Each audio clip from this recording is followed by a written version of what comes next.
한국 누가회에서 섬기고 있는 조계영 목사입니다. 제가 평소 사랑하고 또 존경하는 우리 손은기 목사님, 이 귀한 엄정교회에서 이 말씀 전할 수 있는 기회 주셔서 하나님께 감사하고 여러 교우들께 감사 말씀드립니다. 제가 여기 엄정교회는 여러 번 방문했었습니다. 예배 때는 처음이고요. 제 옆에 이제 충주에 있는 건국대 캠퍼스 사역을 하고 있어서 매주 수요일마다 내려오고 있습니다. 그래서 그때 와서 이제 우리 손은기 목사님이 이 동네 맛집을 전전하면서 저에게 맛있는 식사를 제공해 주시고 또 좋은 차를 대접해 주셔서 좋은 성도의 교제, 형제의 교제를 나누고 있습니다. 오늘 성도님들을 처음 뵙게 됐는데 특별히 선교학교를 한다고 저에게 좀 제안을 해주셔서 부족하지만 그냥 10여 년 제가 선교지를 다니면서 또 학생들에게 선교를 가르치면서 생각했던 것들을 좀 같이 나누는 시간을 갖고자 이 자리에 함께하게 되었습니다. 오늘 봉독해 주신 말씀을 가지고 제가 말씀 전하기 전에 잠시 한번 기도드리겠습니다. 거룩하신 하나님, 우리를 사랑하신 아버지, 우리에게 베풀어 주신 구원의 은총과 선한 목자 되어 인도하시는 놀라운 사랑을 기억할 때 감사와 찬양과 영광을 주님께만 온전히 돌려드립니다. 저희가 무엇이간데 이토록 사랑하셔서 구원하여 주시고 아들이라 딸이라 불러주셨습니까? 그 구원의 은혜만으로도 깊이 감사하며 감격하는데 저희를 불러 하나님의 동역자로 세우시고 하나님 나라 복음을 증거하는 일꾼으로 세워주셨습니까? 그 부르심에 온전히 응답하기를 원하는 마음으로 귀한 엄정교회 백성들이 엎드려 싸우니 주의 성령 임하셔서 우리에게 말씀하여 주시옵소서. 우리에게 지혜와 계시의 정신을 허락하사 말씀하신 하나님이 누구이신지 바로 깨닫게 도와주시고 그 말씀 앞에 선 존재로서 자기 자신을 깊이 성찰하며 믿음의 삶을 제고하는 귀한 한 시간 되게 하여 주시옵소서. 하나님, 이 귀한 말씀을 전달하기 앞에 서 있는 종은 연약하고 부족한 죄인임을 고백할 수밖에 없습니다. 종의 죄와 허물은 십자가의 은총으로 다 덮어주시고 오직 이 시간 엄정교회 성도들을 향한 진리의 말씀, 생명의 음성, 하나님의 말씀만 온전히 증거될 수 있도록 종의 입술을 주관하여 주시옵소서. 성도들에게 들을 길을 주시고 열린 마음을 허락하셔서 성령이 교회들이 하신 말씀을 드러낼 수 있도록 감동하여 주시옵소서. 오늘도 말씀해 주시기를, 조명해 주시기를 간절히 구하올 때 구주 예수 그리스도의 존귀한 이름으로 기도드리옵나이다. 아멘. 제가 시작하기 전에 저희 단체를 간단하게 소개를 해야 될 것 같습니다. 옆에 있는 이제 프랭카드에나 주보에나 또 우리 손은기 목사님이 소개하실 때나 이름이 좀 헷갈리시는 것 같아요. 저희는 의사였던 누가를 본받아서 그런 기독 의료인이 되겠다라고 하는 의대, 치대, 간호대, 한의대 학생들과 의사, 치과의사, 한의사, 간호사들이 모인 선교단체이고요. 이름은 한국 누가회입니다. 그래서 누가 선교회도 아니고요, 한국 누가회라고 되어 있고 죄송하지만 이제 성누가회라고 좀 이상한 단체가 있어서 저희는 헷갈리실 수 있기 때문에 저희는 CMF 크리스찬 메디칼 펠로우십 기독 의료인의 공동체라는 뜻입니다. 그런 이름으로 사역하고 있고 저는 거기서 이제 사역한 지 올해 24년 차 되고 있습니다. 캠퍼스 사역을 했었고요. 손 목사님 얘기대로 작년까지는 선교부 사무국장으로서 이제 선교지에 있는 의료 선교사들을 돕고 섬기고 저희 학생들과 젊은 의료인들을 선교적으로 동원하는 역할을 주로 해왔습니다. 오늘 또 귀한 교회에서 저의 짧은 경험들과 또 지식들이 하나님께서 하나님의 선교를 이끌어 가시는데 귀하게 쓰임받을 것이라는 기대를 가지고 함께 말씀을 나누기 원합니다. 오늘 기도해 주신 권사님의 기도를 보면서 굉장한 감동과 감사가 있었습니다. 시대를 향한 통찰과 깊은 자성의 목소리가 울려지는 기도를 보면서 손 목사님과 우리 엄정교회 교우들의 수준을 감히 짐작할 수 있었고 제가 좀 감사한 마음으로 또 기대되는 마음으로 함께 나누고자 합니다. 오늘 제가 함께 나눌 말씀의 제목은 보내시는 하나님입니다. 여러분 좀 발칙한 상상일 수 있는데 하나님과 가위바위보를 한다면 어떠실지 한번 생각해 보신 적 있으십니까? 하나님과 가위바위보 해보셨어요? 제가 어느 날 그 생각이 들어서 하나님과 가위바위보를 한다면 어떻게 될까? 그랬더니 두 가지 고민이 이어지더라고요. 하나님을 이길 수 있을까? 이기려면 뭐를 내야지 이길 수 있을까? 그런 고민이 되더라고요. 자, 우리 수준 높으신 엄정교회 성도님 여러분, 하나님께 이기려면 어떻게 해야 될까요? 역시 신실하십니다. 이기게 해달라고 기도를 해야 된답니다. 그럼 하나님이 마음이 감동이 되셔서 그래, 네가 이 기도는 내가 양보할게 하실 것 같죠. 이 하나님께 가위바위보를 이기는 방법이 있습니다. 다음을 주시죠. 바로 오늘의 설교 제목입니다. 힌트가 되셨나요? 그렇죠. 하나님 언제나 보내시기 때문에 우리는 가위를 내면 됩니다.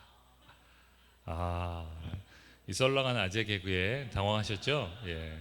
대학생들 앞에서 이렇게 개그를 했다가 막 욕먹고 있습니다.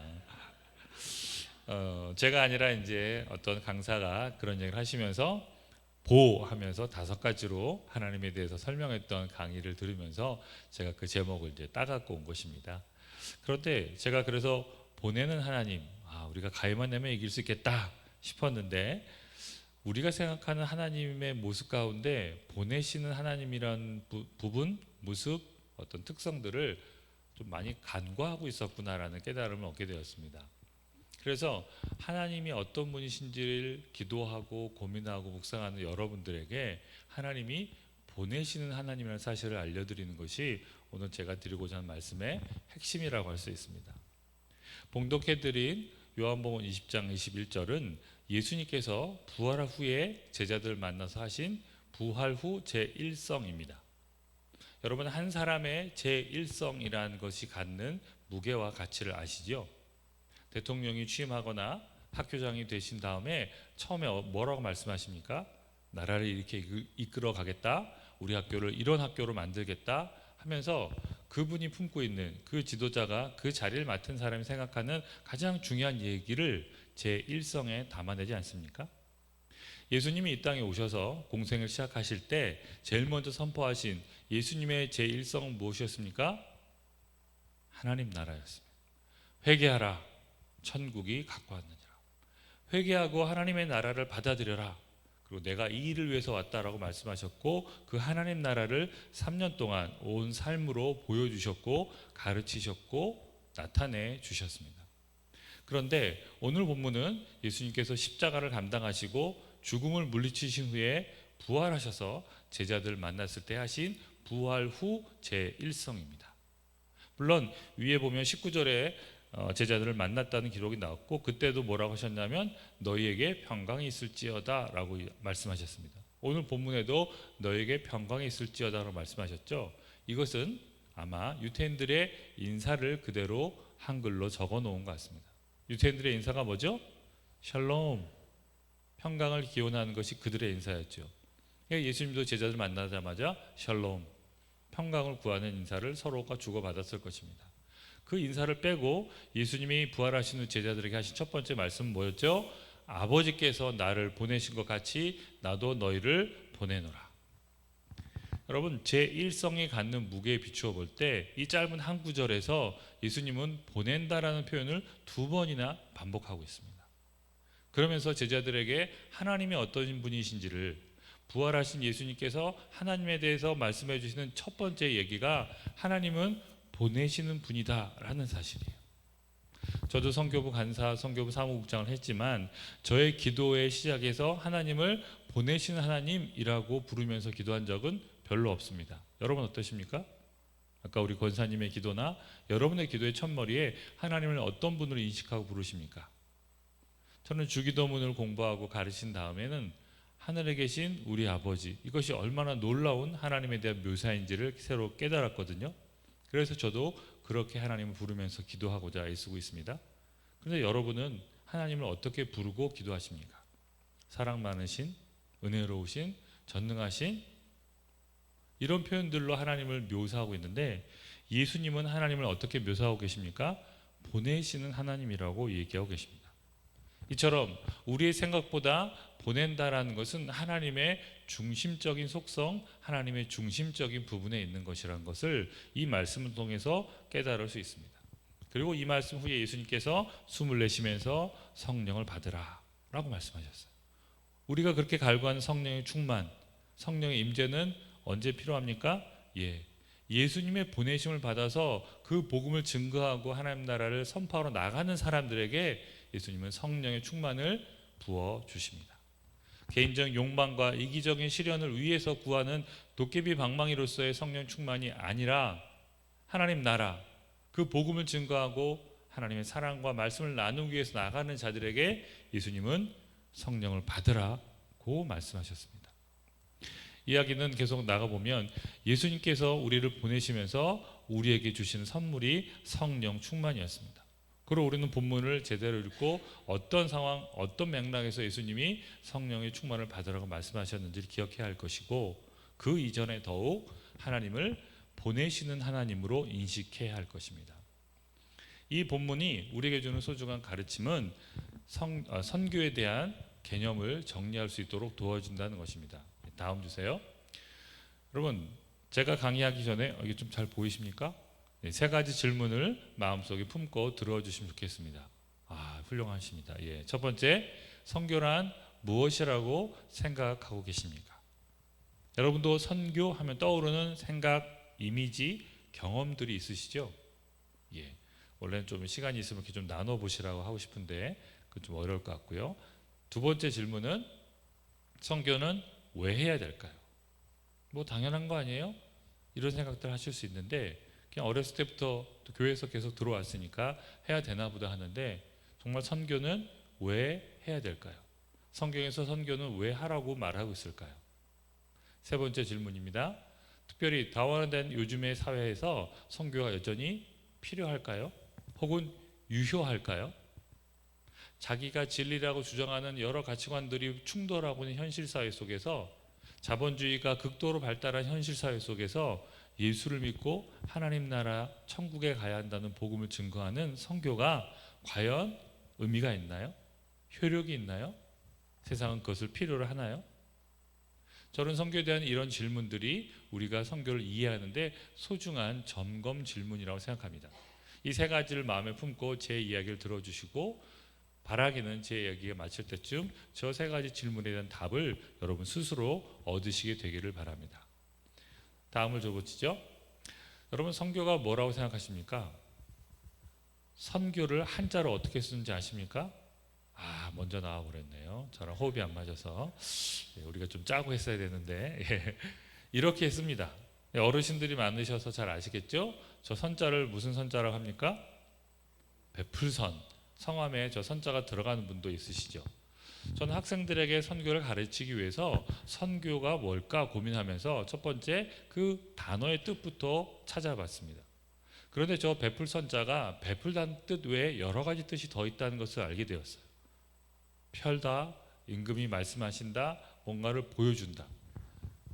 좀 하나 먼저 가셨어요. 하나 후퇴. 뒤로. 뒤로는 안 되나요? 그냥 두시죠. 한 번 더 후퇴.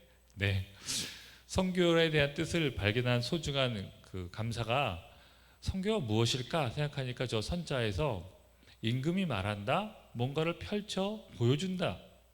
하나님이 제게 갑자기 인사이트를 주셨어요. 선교의 내용, 선교의 핵심은 뭐냐? 임금이 말한 것을 펼쳐 보여주는 것이다. 그러니까 임금은 누구를 말할까요? King of Kings, 만왕의 왕, 천지와 우주 만물의 창조주이신 진정한 유일한 왕이신 하나님의 말씀과 그분의 역사를 아직 그것을 알지 못하는 사람들에게 펼쳐 보여주는 것이 베품의 핵심, 선교의 요즘 말로 컨텐츠, 내용물이 될 수 있는 거죠. 그래서 그러면 서양적인 의미에서는 어떨까 생각했는데, 영어로 선교가 뭐죠?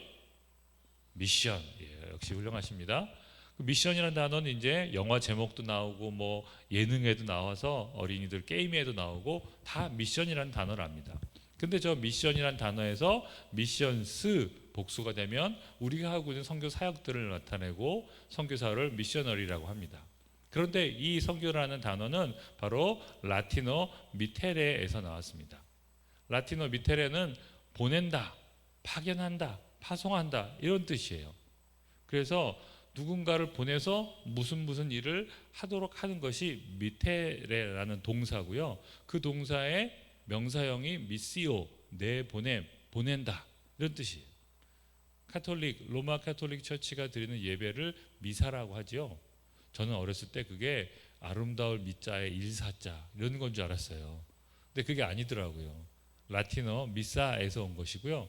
또 뭐 적진 않았지만 여러분 비슷한 단어 또 기억나시는 거 없습니까? 미사일을 쏘아 보내는 거잖아요. 가서 적들을 파괴하라고. 예, 그렇게 쏘아 보내는 것이 다 미테레라는 동사에서 온 것입니다. 그렇다면 손 목사님, 저 뒤에 가서 물 한 잔만 갖다 주시겠어요? 라고 목사님을 보내면 이게 바로 미테레입니다. 내보내다. 임무를 주어서 내보낸다. 이것이 바로 미션, 내보낸다는 뜻의 핵심이었습니다. 그래서 13세기 이후로 중세 유럽에서는 선교사가 누구냐? 세상 가운데 이 사도들의, 예수님을 믿고 신실하게 따랐던 사도들의 삶과 사역을 위해서 보냄을 받은 자가 선교사라고 정의하기 시작했습니다. 자, 그러면 이 서양적 개념의 미션이란 단어는 우리에게 뭘 가르쳐 줍니까? 선교의 형식, 선교의 방법, 선교의 접근법들이죠. 근데 이 서양의 개념이 우리에게 좀 소중한 교훈이 있습니다. 뭐냐면 선교는 내가 하는 게 아니라는 사실입니다. 선교는 철저하게 누군가 나를 보낼 때에만 가능한 것입니다. 우리의 주로는 누구죠? 누가 우리를 보내십니까? 하나님께서 우리를 내보내십니다.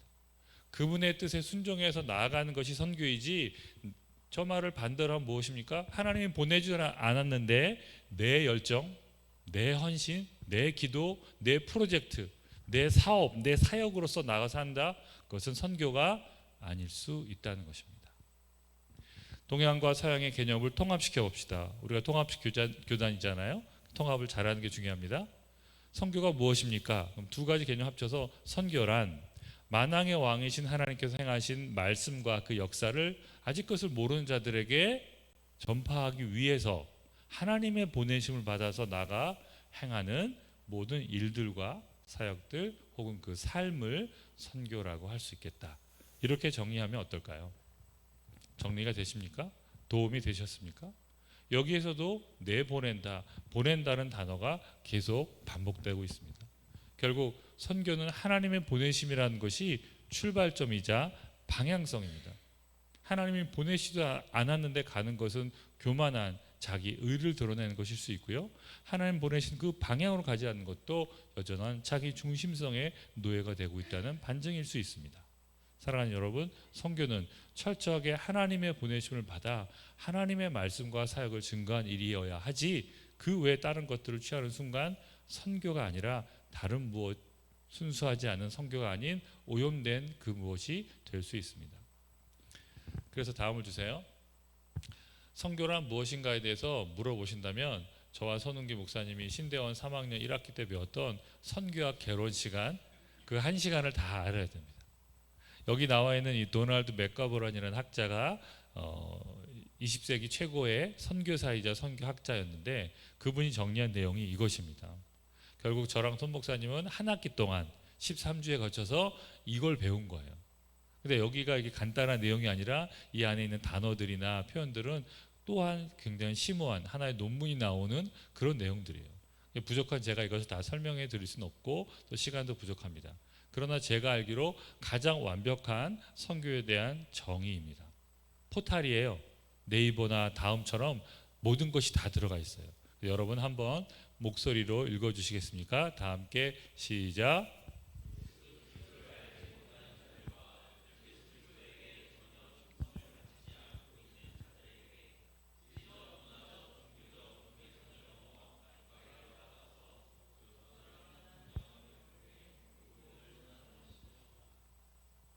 계속 읽겠습니다. 잘 안 보신 것 같아서 시작. 그들을 일깨워 그리스도를 그들의 주와 구주로 받아들이게 하며 선교 현지 교회에 신실하고 믿음직하며 책임 있는 구성원이 되게 하는 것이다. 그리고 성령의 인도하심에 따라 복음 전도와 정의 실현을 위해 일하며 하나님의 뜻이 하늘에서 이룬 것처럼 선교 현장에서도 이루어지도록 협력하는 것이다. 정말 종합적이지 않습니까? 이것만 딸딸딸 외우고 계시다가 누가 선교가 뭡니까? 라고 물어보면 이거를 쫙 읊어주시면 상대방이 충격을 받을 것입니다. 어떤 선교사도 어떤 선교학 교수도 이 답을 들으면서 박수를 안 칠 사람은 없을 것이라고 단언합니다. 다만 이 세 가지를 이 정의를 저희가 다 다루기는 어려운데 잠깐씩만 좀 살펴보도록 하겠습니다. 제가 색깔을 세 가지로 구분해 놨는데요. 그것은 이 정의 안에 선교에 대한 세 가지 단계 혹은 세 가지 범주가 들어가 있기 때문입니다. 하나씩 살펴볼까요? 첫 번째로 선교란 무엇인가? 바로 영혼 구원으로서의 선교입니다. 여러분, 바로 여러분 읽으셨던 첫 번째 문단이죠. 여러분, 제가 처음에 선교가 무엇이라고 생각하십니까? 라는 첫 번째 질문을 드렸을 때 여러분 무엇을 떠올리셨죠? 확인해 보진 않았지만 대부분 이 내용이 포함된 것을 떠올리지 않으셨을까요? 선교란 복음을 전하는 것이고 영혼을 구원하는 것이고 예수님을 믿게 하는 것이다. 맞습니다. 이것이 선교의 첫 번째 단계이자 가장 핵심적인 내용입니다. 이것이 없다면 선교가 아닙니다. 선교는 예수님을 알지 못하는 사람에게 예수님을 전하는 것이고 하나님의 말씀을 모르는 자에게 하나님의 말씀을 가르치는 것이고 하나님의 구원이 임하지 않은 곳에 하나님의 구원을 가져오는 것입니다. 우리가 아무리 멋들어진 행동을 하고 휴머니스트, 인간적으로 인본주의적으로 탁월한 사역과 일을 할지라도 복음 증거가 되지 않고 영원히 살아나지 않는다면 그것은 하나님의 선교가 아니라고 말할 수 있습니다. 감사합니다. 제가 이거 직업병인데요. 설교를 시작하면 꼭 목이 말라요. 그래서 너무 부러워하지 마시고 여러분 나중에 드십시오. 제가 목에 열이 많은 모양입니다. 그래서 나중에 되면 막 쩍쩍 달라붙어서 물을 좀 마셔야 됩니다. 네, 그래서 선교의 제1단계 가장 중요한 핵심은 영혼을 구원하는 것이다. 근데 우리가 선교사님들이 하는 사역이 뭘까요? 생각해 보면 바로 이 일을 위해서 여러 가지 사역을 하고 계신 거죠. 두 번째 단계가 있습니다. 그것은 바로 교회 개척으로서의 선교입니다. 무슨 말입니까? 어려운 선교지에서 어려운 시간 견뎌서 한 명의 영혼을 구원했어요. 무슬림 지역같이 예수를 믿기 어려운 상황에서 어렵게 복음을 전해서 한 명 예수를 믿었어요. 그러면 선교사님 입장에서 어떨까요? 이 사람을 데리고 열심히 신앙교육 시키고 제자 훈련 시켜서 그 다음에 어떻게 돼요? 자기가 평생 데리고 살 수 있을까요? 결국 이분은 그 사회로부터 멀어지는 순간 그 신앙을 지키는 것은 너무나도 어려운 현실이 됩니다. 잘 아시는 것처럼 그들의 문화적, 사회적 압력은 우리의 상상을 초월합니다. 우리 어르신들도 옛날에 교회 다닌다고 어른들한테 혼나시고 뭐 가문에서 호적 판다, 뭐 제사 안 지내서 뭐 쫓겨다니고 혼나시는 거 많이 있으시죠? 그것보다 더 심한 현실적인 박해가 무슬림 지역에서 일어나고 있지 않습니까? 결국 선교사는 그렇게 구원한 한 명, 두 명의 영혼들을 모아서 그들의 교회를 만들어 주어야 합니다. 그들의 언어로, 그들의 문화로 그들이 주님을 직접 예배하도록 해주는 것이 너무나 소중한 일입니다. 히브리서에 나와 있는 말씀처럼 우리의 믿음은 장작불 하나 갖고서 지속될 수 없는 것과 똑같은 원리로 서로가 서로를 빛내주고 서로가 서로를 의지하는 신앙 공동체로서 교회가 필요합니다. 그래서 선교사님들을 힘써서 교회를 개척합니다. 지하교회를 만들기도 하고 어렵게 건물을 얻어서 임대를 하고 현지 교우들과 함께 예배드리면서 점차 그분들의 언어로 그분들이 예배할 수 있도록 이양해 주면서 교회를 세우도록 하는 것이죠. 그래서 여러분이 선교가 무엇입니까? 라고 물었을 때 떠올랐던 그 이미지와 생각들은 바로 이 첫 번째와 두 번째 단계에 있습니다.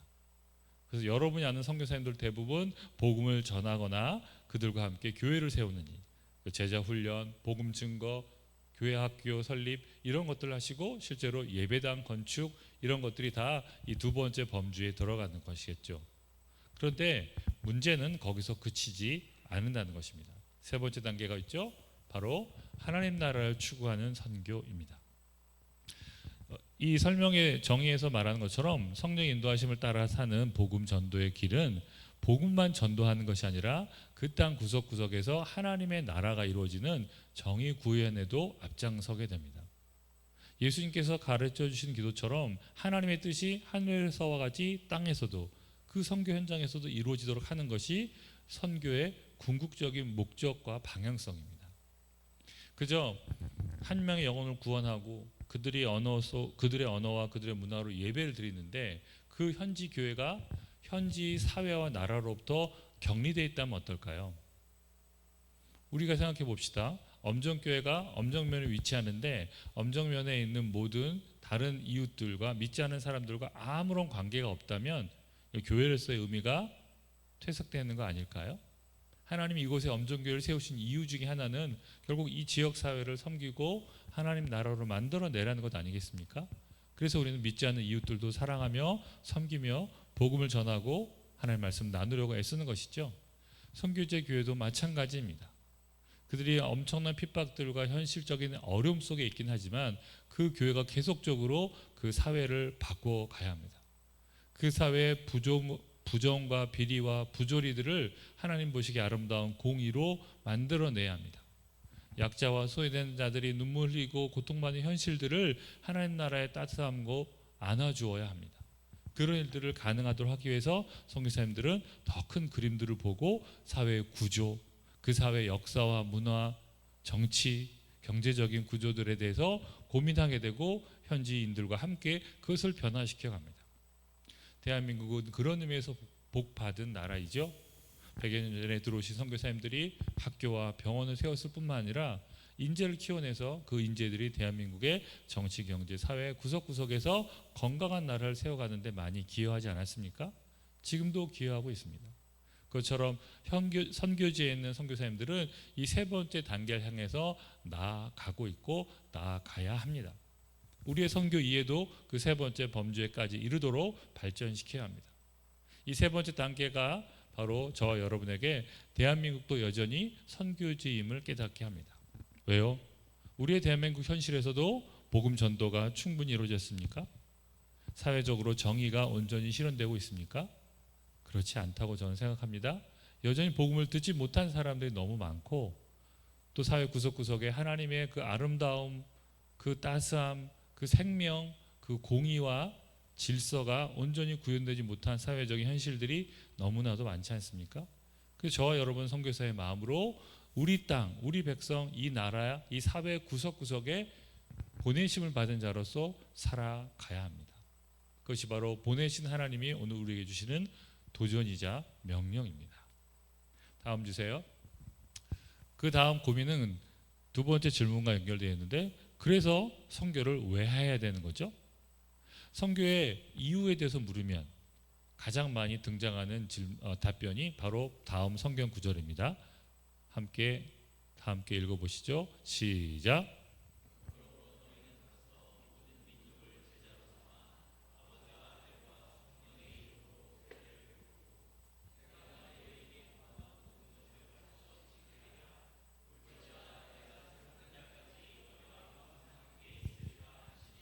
아멘. 귀한 말씀이죠. 우리 성도님들이 가장 좋아하는 성경 구절 중에 하나입니다. 특히 어디를 좋아하시죠? 볼지어다 다음부터. 앞에는 별 관심 없고 내가 세상 끝날까지 너희랑 항상 함께 갈게. 이 약속의 말씀은 우리가 불안할 때, 힘들 때, 문제가 있을 때마다 확인하고 기억하고 암송하는 말씀, 기도하는 말씀이죠. 그런데 여러분 성경을 그렇게 왜곡하시면 안 됩니다. 이 말씀은 언제 주어진 것입니까? 예수님께서 부활하시고 승천하시기 직전에 이제 구름 비행기 타고 천국 올라가기 직전에 도열에 있는 제자들에게 말씀하신 것입니다. 너희는 가서 이 본문 이전에 어떻게 되어 있죠? 하늘과 땅의 모든 권세를 내게 주셨으니 예수님이 부활하셔서 참된 구주, 참된 하나님으로 증명되신 그 상황이었습니다. 그러면서 제자들에게 말씀하십니다. 너희는 가서 모든 민족을 제자로 삼고 하시면서 이 선교의 명령을 주시죠. 그렇게 하는 너희에게 내가 항상 함께 있을 것이다 라고 약속해 주신 것입니다. 앞에 구절처럼 성령 충만을 구한다고 이 22절 말씀만 열심히 외운다고 성령 충만이 주어집니까? 복음을 증거하고 하나님의 보내심을 순종한 자에게 성령 충만이 선물로 오는 것처럼 영원히 함께 하시겠다는 이 약속은 하나님의 부르심에 응답해서 복음을 전한 자에게 주시는 위로와 소망의 약속인 것입니다. 그런데 문제는 이 너희가 누구인가 하는 것이죠. 이 위대한 명령은 학자들이 예수님의 명령이라고 안 하고 대위임령이라고 했습니다. 영어로 The Great Commission, 가장 위대한 위임령입니다. 자, 위임이 무엇입니까? 아까 제가 물을 부탁했던 것처럼 자기가 할 일들의 일정한 역할들을 상대방에 주면서 그 일을 하도록 부탁하는 것이 위임령입니다. 명령은 가라, 와라, 앉아, 일어서, 단순한 명령입니다. 그것은 그 받는 사람이 뭔가 고민하고 생각하고 창의적으로 적용할 무엇이 별로 없어요. 앉으라면 앉고 일어서라면 일어서면 됩니다. 군대의 명령처럼 가라면 가고 서라면 쓰고 우양우자양자. 단순한 명령과 달리 위임령은 무엇입니까? 자신의 권한을 맡겨주는 것이고, 그래서 그것을 맡은 자가 고민하고 생각할 거리가 많습니다. 어떻게 이 명령을 수행해야 되지? 예수님은 구체적으로 말씀하시죠. 모든 민족을 제자로 삼아라. 아버지, 아들과 성령의 이름으로 세례를 베풀어라. 내가 너에게 분부했던 모든 것을 가르쳐 지키게 하라. 위대한 원리가 세 가지나 주어져 있습니다. 그러나 그 명령을 받은 제자들은 또 고민해야 합니다. 모든 민족은 누구지? 그들을 제자 삼으려면 어떻게 해야 되지? 예수님은 3년간 함께 살았던 제자들을 믿고 그들을 의지하는 마음으로 자신이 행했던 사역의 일부를 떼어주시면서 이제 나는 천국을 하는데 너희가 계속해서 내가 했던 것처럼 복음을 증거하며 하나님 나라를 펼쳐가라 라고 맡겨주신 것입니다. 근데 이 위대한 위임의 명령을 누가 받았습니까? 19절은 너희라는 사람이 받았습니다. 이때 너희는 누구입니까? 제자들이죠. 12제자에서 가룟 유다를 뺀 11명과 나머지 10여 명, 몇십 명의 제자들이 함께 있었을 것이라고 생각이 되는데요. 이 너희는 단순히 그 제자들 혹은 사도들을 말하는 것이 아닙니다. 이 너희라는 사람은 바로 저와 여러분을 포함한 모든 그리스도인들에게 주신 말씀입니다. 그때 이 이야기를 귀로 들었던 사도들과 제자들, 그래서 그들이 세운 교회를 통해서 오늘 저와 여러분이 복음을 들었기 때문에 저와 여러분 모두는 저 너희 안에 들어가 있는 것입니다. 사도들의 후예로서 또 작은 사도로서 오늘 저와 여러분이 이 위대한 위임의 명령을 받은 것입니다. 그래서 예수님 우리에게 말씀하십니다. 모든 민족을 제자로 삼아라. 아버지, 아들과 성령의 이름으로 세례를 베풀어라. 예수님의 말씀과 삶을 가르쳐 지키게 하라. 그렇게 하려는 너희에게 내가 항상 함께 있을 것이다 라고 약속해 주신 것입니다. 그러므로 다음 주세요. 바로 선교는 선택이 아니라 필수이고 의무입니다. 우리는 의무란 말을 싫어하죠. 필수란 말에 부담을 느끼죠. 그것은 너무나 개인주의가 발달하고 자기 중심성에 치우친 현대사회 문화일 것입니다. 그런 성경은 분명한 질서 가운데 말씀하십니다. 너에게는 의무가 있단다. 너희는 해야 될 것들이 있단다. 율법이 그것이고요. 하나님이 살아계심이 바로 그 이유입니다.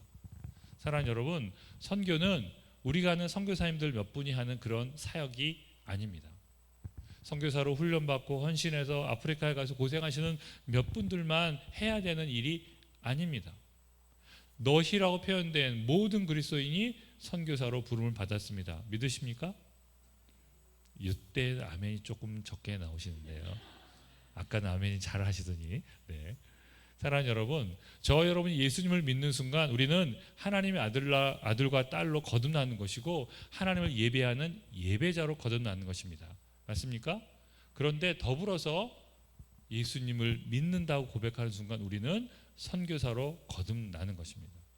결국 저와 여러분이 예수님을 믿고 예수님의 제자로 살고 예수님의 사랑을 전하고 하나님의 보내심을 감당한 순간 우리 모두는 선교사가 되는 것이고 우리의 삶 전체가 선교가 되는 것입니다. 선교는 아프리카에서 흔히 선교지에서 직업적인 선교사들만 하는 것이 아니라는 사실이 오늘 우리를 보내신 하나님이 우리에게 주시는 가장 커다란 도전이 아닐까요? 그래서 저 밑에 있는 문장 읽어보시죠. 우리는 시작.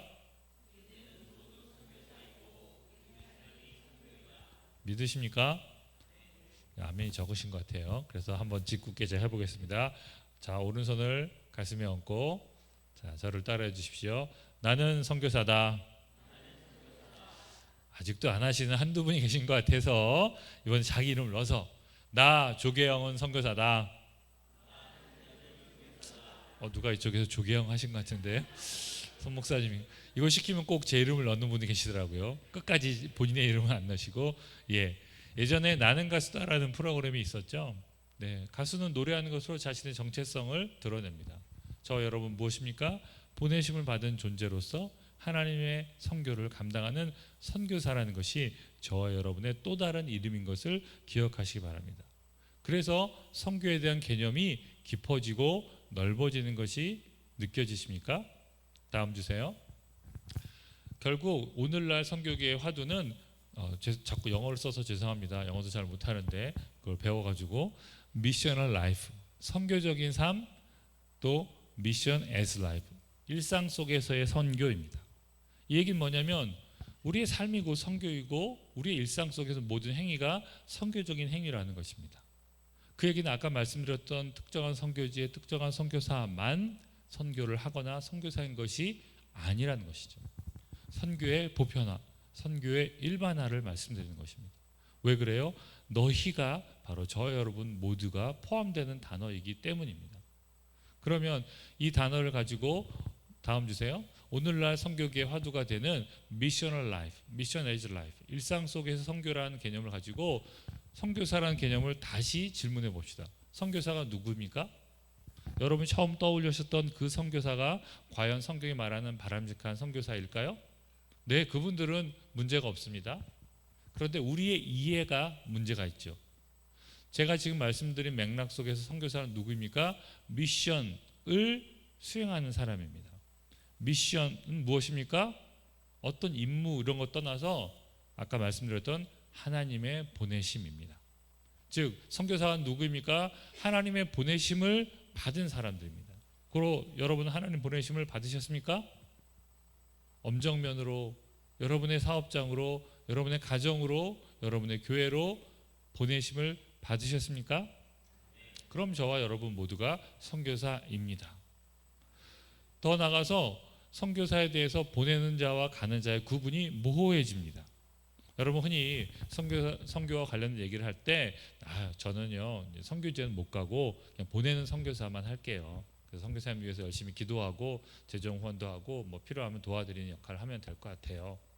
그리고 가는 선교사들을 훌륭하게 여기는 대신 가지 못하는 보내는 선교사는 조금 부족한 것처럼 인식하는 게 있습니다. 보내는 선교사는 늘 열등감에 빠집니다. 난 헌신이 부족해. 난 믿음이 없어서 선교지에 못 가고 있는 나는 2등 크리스찬이야. 알게 모르게 그런 마음이 들죠. 위축되고. 반대로 가는 선교사의 문제는 뭘까요? 교만하거나 자기의에 빠질 수 있습니다. 나는 헌신해서 이 땅에서 편리한 삶, 화려한 거 다 내려놓고 고생하러 아프리카를 갔는데 그렇게 안 한 너희들은, 당신들은 믿음이 없는 거 헌신 안 한 거니까 내가 하는 대로 다 들어줘야 돼. 내가 하는 사역은 무조건 옳으니까 당신들은 나를 위해서 기도하고 후원하고 다 해주셔야 됩니다. 라고 독선에 빠질 수도 있습니다. 그러나 선교에 대한 이해를 이렇게 넓히면 어떻게 됩니까? 우리 모두가 선교사예요. 하나님께서 우리를 보내셔서 어떤 지역에 가서 하나님의 선교를 감당할 때 우리는 보내는 선교사고, 가는 선교사고, 우리가 그런 선교 현장에서 실제적인 일을 하지 않고 그런 분들을 도울 때 우리는 보내는 선교사예요. 우리 속에는 이중의 신분이 다 있습니다. 우리는 단순히 보내는 선교사만이 아니라 우리도 우리 삶의 현장인 직장, 학교, 일터, 관계들 속으로 하나님의 보내심을 받아서 가는 선교사입니다. 오늘 주일 예배가 끝나고 내일 월요일이 되면 여러분 어디로 보내심을 받습니까? 학교, 일터, 가정, 직장, 관계, 친구들, 만남들, 상황들 속으로 하나님의 보내심을 받는 것입니다. 왜 주일 예배가 끝날 때 손은기 목사님이 축복기도, 강복선언을 하면서 베네딕션이라는 것을 하죠? 그것은 예배를 드린 자들을 세상으로 파송하는 순서입니다. 그때 비는 복은 무엇이죠? 그냥 축복 기도가 아닙니다. 예배를 드리고 예배해 주신 하나님의 말씀과 사랑과 그 사명을 가지고 그 말씀을 실천하고 적용하며 순종하며 살아가는 성도들에게만 유효한 복을 빌어주는 것이 축복, 축도, 베네딕션의 본질적인 의미입니다. 아무리 여기서 머리 뒤밀고 그 강복선언 축복 기도를 많이 받으셔도 여러분 예배를 드리지 않았거나 예배를 드렸더라도 예배를 실천하는 삶을 월요일부터 보내심 받은 삶을 살아내지 못한다면 그 복은 손 목사님이 아무리 간절히 빌어줘도 유효하지 않게 될 수 있습니다. 사랑하는 여러분, 여러분은 보내는 분인 동시에 가는 분으로서의 정체성을 이해하고 받아들이시기 바랍니다. 그래서 그것을 좀 더 확대해 보면 이전에 선교지와 파송국가의 개념이 모호해집니다. 선교지 하면 어디가 떠오르십니까? 아프리카, 동남아시아, 남미, 어쨌든 예수를 안 믿는 중국, 인도. 여러분 요즘 그런 교회들 아니 그런 지역에서 얼마나 많은 교회들이 성장하고 있는지 아십니까? 중국에는 인구가 이제 13억 뭐 그렇게 된다고 하죠. 중국 인구가 13억인데 그 중에 공산당에 가입한 공산당원이 1억이 넘는다고 합니다. 1억 명. 걔네는 확실히 우리랑 규모가 달라요. 그런데 1억 명보다 조금 더 많은 숫자가 크리스찬입니다. 이 통계는 정확하지 않지만 지하교회 성도를 포함하여 예수를 믿는 중국의 그리스도인들이 1억 명이 넘었다는 통계가 이미 몇 년 전에 나왔습니다. 여러분 놀랍지 않습니까? 더 놀라운 것은 제가 레바논에 가서 시리아 난민 캠프를 갔습니다. 잘 따라오세요. 한국에 있는 제가 레바논이라는 중동에 있는 그 이스라엘 땅 바로 위에 있는 조그만 나라에 가서 그 나라에 찾아온 시리아에서 쫓겨온 난민들을 위한 캠프가 있어서 그 난민 캠프를 방문했습니다. 근데 거기서 누구를 만났냐면 시리아 난민들도 만났지만 중국에서 파송한 선교사 부부를 만났어요. 저는 놀라웠어요. 중국 지하교회가 많은 선교사들을 그 중국과 가까운 인접 국가들에 보낸다는 것을 알고 있었는데 제 눈으로 직접 만난 거예요. 작고 좀 왜소한 체격이었지만 신실해 보이는 그 두 분은 중국에서 보낸 선교사였어요. 여러분 놀랍지 않습니까? 한국에서 레바논 가서 시리아 난민 캠프를 가는 것도 매우 드문 일일 텐데 거기서 중국에서 파송한 선교사를 만났어요. 이제 선교지, 파송국가 이런 개념 자체가 모호해요. 중국이 선교지입니까? 파송국가입니까? 둘 다예요. 중국이 지금 엄청난 핍박을 통해서 많은 선교사들 쫓아내고 있는데 그래도 여전히 지하교회 성도들은 신실하게 믿음을 지키고 있고 자기 같은 중화 문화권에 있는 사람들에게 복음을 전하려고 중국 근처에 있는 많은 나라들의 선교사로 나아가고 있어요. 여러분 아프리카 최대의 선교 국가가 어딘지 아십니까? 나이지리아예요. 나이지리아는 2억의 인구가 있는데 그 중에 절반 1억 명이 크리스찬이에요. 나이지리아 출신 선교사들이 아프리카와 유럽과 미국까지 중동까지 진출해서 복음을 전하고 있어요. 제가 조지아라는 나라에 가서 의대생들과 함께 수련회를 했어요. 조지아라는 나라가 어딘지 아십니까? 조지아 커피 말고요. 미국 조지아 주 말고요. 옛날에 그루지아라고 했던 소련이 지배하던 시대의 작은 공화국 그루지아 공화국이 독립한 후에 이름을 바꿔서 조지아라는 나라가 됐습니다. 이 나라에 갔더니 외국에서 온 의대생들이 있어요. 영어로 공부해서 조지아에서 의사 자격을 따고 자기 나라 돌아가서 의사가 되겠다 하는 사람들 왔는데 그 중에 제일 많은 국적이 인도와 나이지리아예요. 다 크리스찬들이에요. 여러분 인도에도 엄청나게 많은 크리스찬들이 있습니다. 북부의 무슬림들에게 복음을 전하겠다고 남부에 있는 크리스찬들이 일어나서 자기 나라 안에서 복음을 전하고 있습니다. 이들은 선교사 아닐까요? 내용상 선교사가 맞습니다. 나이지리아, 인도 다 우리가 아는 전통적인 선교지로서 많은 선교사님들이 들어가는 나라이지만 그 나라에서도 많은 선교사가 주변 지역과 전 세계로 나아가고 있습니다. 사랑하는 여러분, 우리 머릿속의 고정관념을 뛰어넘어야 합니다. 대한민국은 선교지입니까? 대한민국은 파송국가입니까? 둘 다입니다. 지금도 여러분이 엄정면에서도 문 열고 나가시면 외국인 노동자들 만나실 수 있죠? 예, 대한민국이 그런 사회가 되었습니다. 자기 문 열고 나가면 집 밖에서 바로 해외에서 온 사람을 만날 수 있어요. 그래서 선교사들이 뭐라고 말합니까? Everywhere to everywhere. 모든 곳에서 모든 곳을 향하여 선교가 일어나고 있다. 다방면의 선교가 일어나는 것이 현실이라고 말하고 있습니다. 또 한 가지 더 밑에 내려주세요. 이 개념을 지구적 관점에서 보면 자꾸 영어를 써서 죄송합니다. 글로벌 노스, 즉 북반구에 있는 나라들이 선교의 중심축을 감당해왔다는 것이 지금까지의 이해였어요. 근데 선교학자들이 반성하고 그 개념을 바꿔서 이제 그 중심축이 글로벌 사우스, 우리나라를 포함한 남반구에 있는 나라들, 아까 말씀드린 나이지리아, 인도, 중국, 한국 이런 나라들, 이른바 지리적으로는 꼭 남쪽은 아니더라도 여태까지의 세계 선교의 중심은 미국과 유럽 국가들이었잖아요. 대한민국의 그 사이에 껴가지고 두 번째로 선교사를 많이 파송한 나라라고 했었는데 어쨌든 미국과 백인들이 중심이 된 서양 사람들이 중심이 된 선교였다면 이제는 그것이 한국과 중국과 인도, 나이지리아, 여러분 남미에도 콜롬비아 같은 나라가 엄청난 교회 성장이 일어나고 있어서 몇만 명 되는 교회들이 생겨나고 있답니다. 교도소 안에서도 옛날에 카톨릭 신자였던 분들이 목사님의 설교 사역을 통해서 개신교인으로 개종하는 일들이 일어나고 있습니다. 하나님 지금도 브라질 같은 어렵고 힘든 나라들 속에서도 선교 역사를 일으켜내고 있어요. 우리의 생각과 고정관념을 뛰어넘어야 합니다. 결국 선교사가 직업적으로 훈련받고 해외에서 고생한 사람만이 아니라 저와 여러분 포함한 모두가 하나님 백성 모두가 선교사라는 인식을 가져야 이런 개념들에 대한 생각이 소화해낼 수 있게 되지 않겠습니까? 다음 주세요. 그래서 이 미셔널 라이프, 선교적인 삶에 대한 이야기는 그 밑에 써있는 미시오 데이, 하나님의 선교, 하나님의 보내심이라는 단어로 연결됩니다.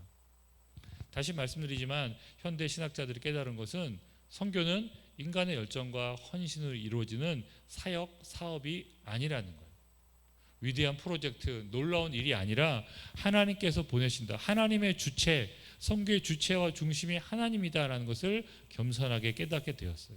그래서 그 하나님을 어떻게 인식합니까? 선교하신 하나님, 보내신 하나님, 선교적 존재로서의 하나님에 대한 인식이 새로워졌다는 것입니다.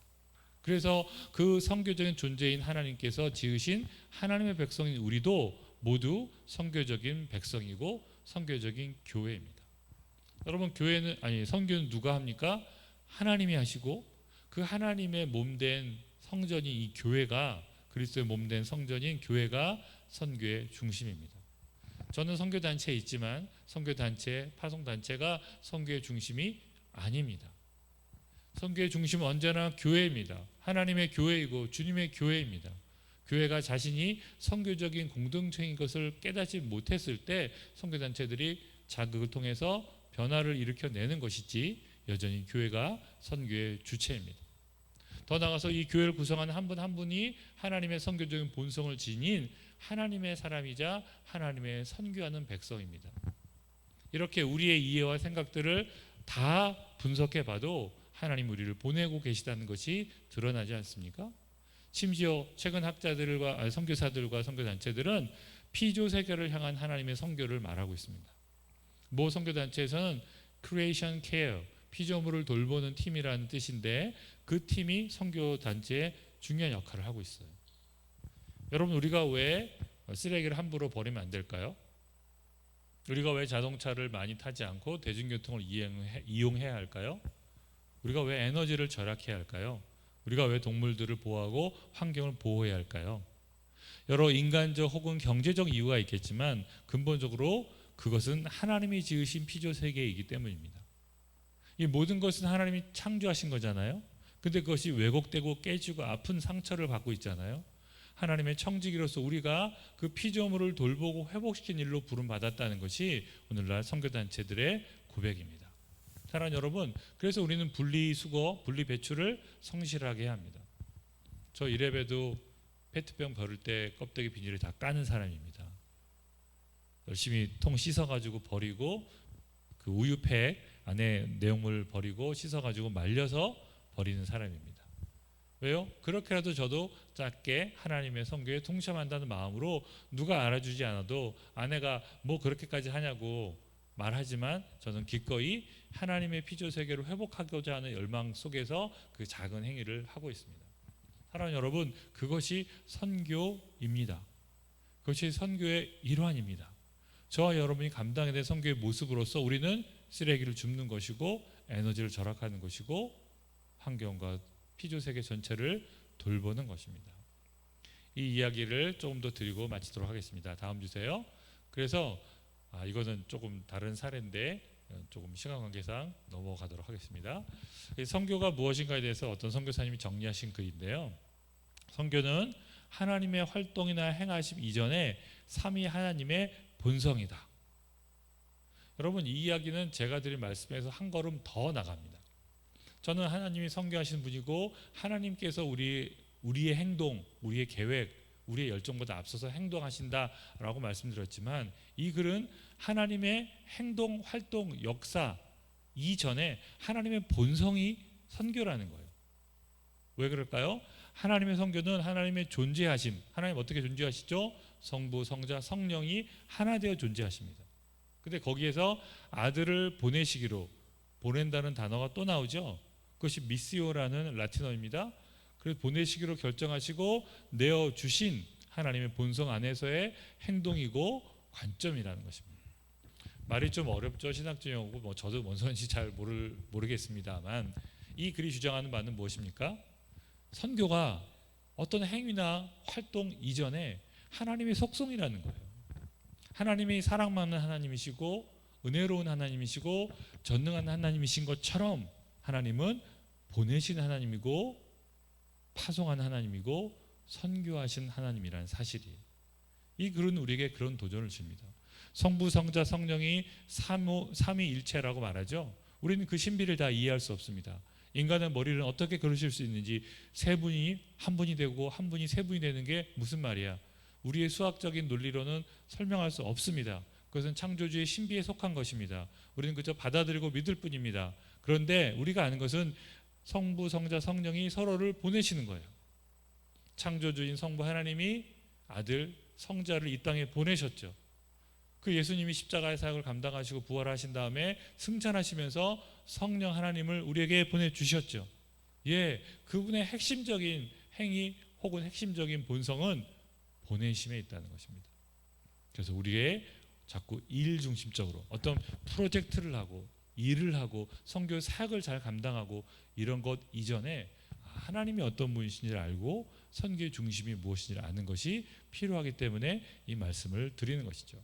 다음 주세요. 그래서 하나님의 본성은 선교이다. 여러분, 이 문장이 동의가 되십니까? 이제는 하나님의 본성은 사랑이다. 맞지요? 하나님의 본성은 은혜이다. 맞습니다. 그러나 거기에 추가해서 하나님의 본성은 선교, 다른 게 아니라 보내시는 것이다. 이 사실을 기억하시기 바랍니다. 그래서 계속 말씀드린 것처럼 인간이나 교회가 드러내는 열정적인 목표, 성취, 과업, 이게 아니라는 거예요. 선교는 하나님의 선교이다. 선교는 하나님의 거예요. 우리는 그 명령을 받아서 위임을 받아서 일정한 역할만 할 뿐이고 전체적인 선교는 다 하나님의 생각 속에 있고 하나님의 마음 속에 있고 하나님의 것이에요. 그래서 선교는 하나님으로부터 나온 것이다. 인간으로부터 나온 게 아니라는 거예요. 어떤 위대한 선교사가 훌륭한 선교 단체가 하는 것이 아니라 하나님으로부터 시작된 거예요. 그래서 선교는 하나님의 DNA를 갖는 것이다. 좀 불경스러운 표현이죠. 하나님께 DNA가 있을 리는 없겠지만 비유하자면 선교는 바로 하나님의 DNA를 마음속에 품는 거예요. 우리가 하나님의 백성이잖아요. 우리의 DNA 속에는 하나님의 형상이 들어가 있잖아요. 그 형상이 뭐라고요? 선교하신 하나님이라는 거예요.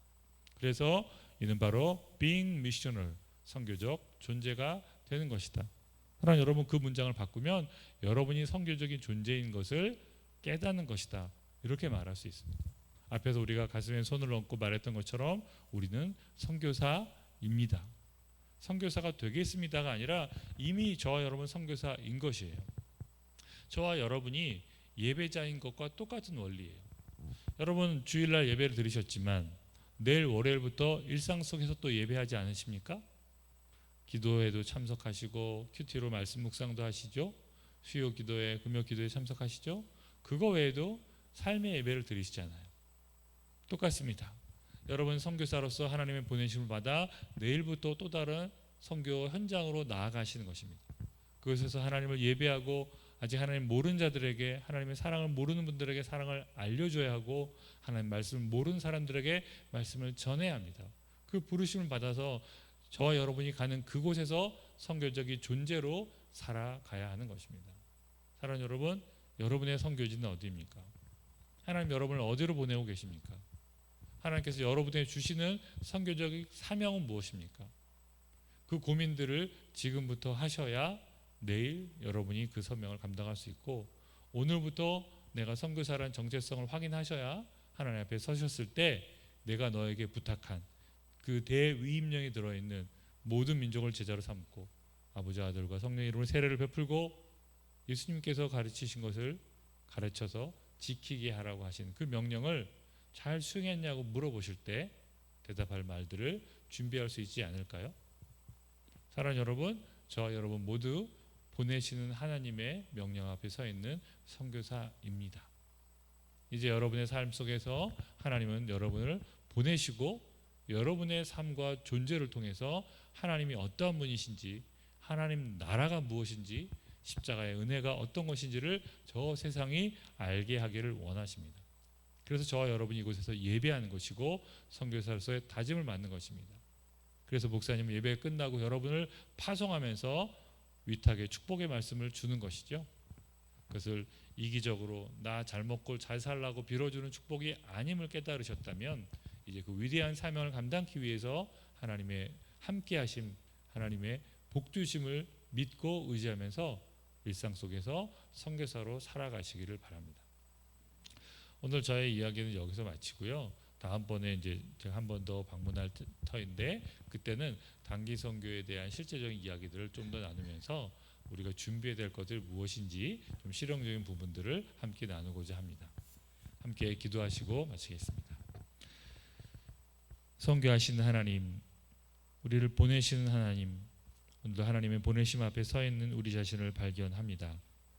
연약한 우리는 이기적인 목적으로 하나님의 말씀과 축복을 왜곡하려고 하지만 엄정한 주님의 말씀을 기억하면서 진실한 마음으로 응답하오니 우리의 선교사됨을 깨닫게 하여 주시옵소서. 우리를 보내신 하나님 앞에 온 삶으로 응답하여 내일부터 시작되는 일상 속에서 선교사로 살아내는 우리가 되게 하옵소서. 우리가 선교사며 우리의 삶이 선교인 것을 기억하고 두렵고 떨림으로 주님을 예배하듯 이웃과 세상을 섬기는 신실한 주의 백성들 되게 하여 주시옵소서. 주님께서 우리를 보내신다고 말씀하셨사오니 기꺼이 예 주님 제가 여기 있습니다. 저를 보내주시옵소서. 이사야처럼 고백하며 기꺼이 그 거룩한 선교의 소명을 감당하는 신실한 믿음의 성도들 되게 하여 주시옵소서.